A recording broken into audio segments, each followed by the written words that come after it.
Hey everyone, and welcome back to the channel. Today we're diving into the demo for Hell Is Us, a game that sparked quite a bit of discussion online, especially around its initial system requirements.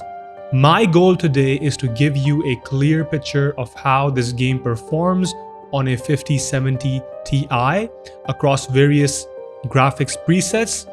We'll be looking at average FPS, 1% lows, and whether those visuals truly justify the performance on this hardware. Now, before we get into the gameplay, let's address the elephant in the room, the system requirements chart that initially caused a considerable stir online. When these requirements first dropped, many of us, myself included, did a double take. The chart suggested an RTX 4090 was needed for just 30 frames per second at 4K on max settings. And here's the crucial part, it explicitly said upscaling is enabled. Now this was a massive red flag for many because when a system requirement chart simply states upscaling enabled without specifying the level, it leaves users to guess, and frankly we often assume the worst case scenario. An aggressive upscaling mode like performance mode typically renders at a much lower internal resolution, meaning you're sacrificing a lot of image quality to hit those frames. For a top tier card like 4090 to only hit 30 FPS with upscaling, it sounded incredibly demanding and almost unreasonably so. However, the developers later clarified, which led to a pinned comment in the original system requirements video. It turns out that the upscaling, the ultra presets defaults to Unreal Engine 5's Temporal Super Resolution or TSR at 90% of the native resolution. This isn't nearly as aggressive as, say, DLSS quality mode, which typically renders at 67% per axis. So while it's technically upscaling, it's very close to native rendering, but the confusion highlights a key issue for game developers when including upscaling in system requirement charts. They need to be explicit about the exact level or percentage of upscaling being used. Just saying upscaling enabled can lead to significant online confusion and negative press, even if it gets the game's name out there. Now, before I could even get into serious benchmarking, I hit another frustrating wall. This game is known to have a rather problematic issue right at the start, which is crashing during the introduction cinematic. The developers themselves are fully aware of this, stating that this problem appears to affect the NVIDIA 4000 and 5000 series cards, though it's still under investigation. They have provided a temporary workaround which involves a specific set of steps. If you encounter this issue, you need to reduce your graphics settings from the main menu before the cinematic begins.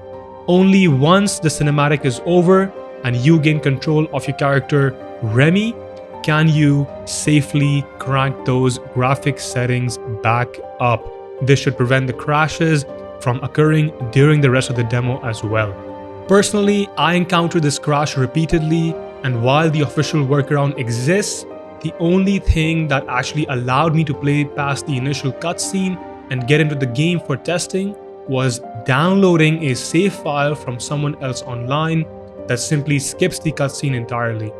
This isn't an official fix, but it was the only way I could consistently get into the game and start testing performance.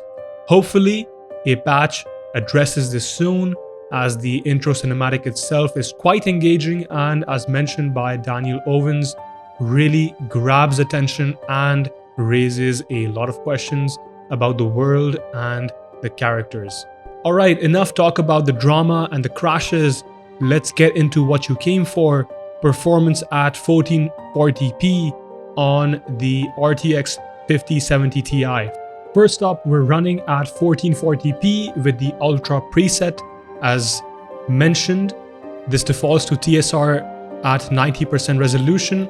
However, I'm using DLSS Ultra quality settings, and as we can see, I'm getting an average FPS of around 85 and 1% lows of around 60 to 65.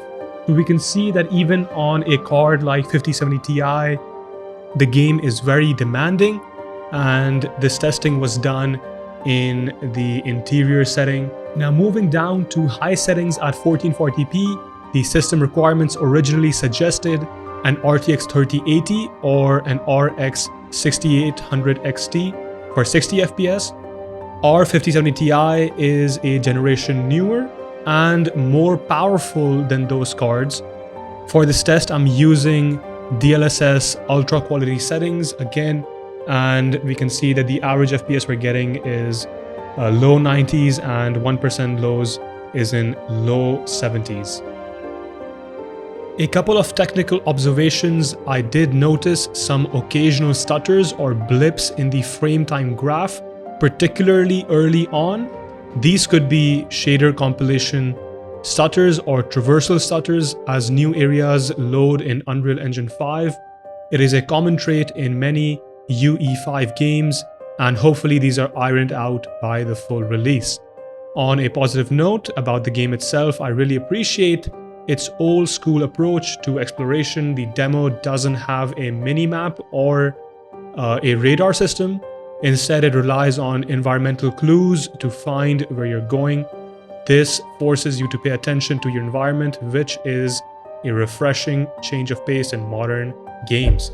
Moving down to high settings, we can see that we're getting an average FPS of around 110 and 1% lows of high 70s to mid or low 80s. And then on the medium preset, we can see that we're getting an average FPS of around 120 and 1% lows of around 90.